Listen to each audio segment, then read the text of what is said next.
let me explain to you how the system works.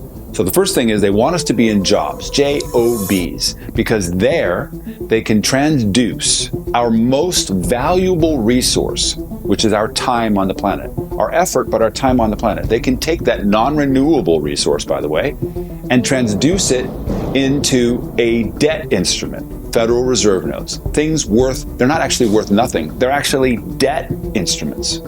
They're IOUs. And the rate of exchange for our time is so low, such that they can make a great deal of profit off of leveraging our time so that the companies make money and we make very little for what our time is really worth.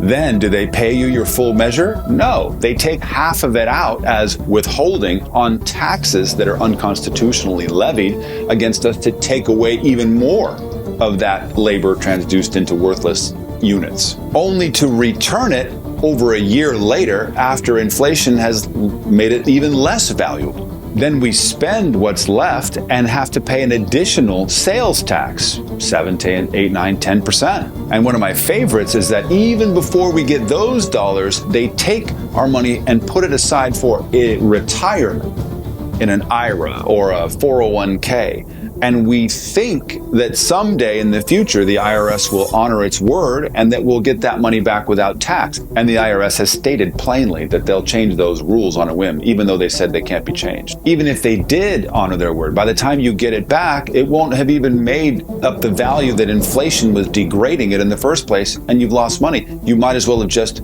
taken the tax hit.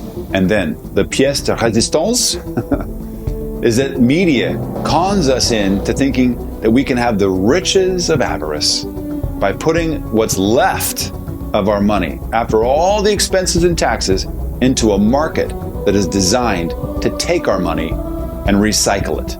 And the best part about that is that we can't really deduct those losses more than $3,000 a year, and we will take up to 40% tax hit on the capital gains. Oh yes, and the more money you make, the more it's taxed. Does this seem like a fair system to you? Like there is a wealth strategy planned into having a JOB?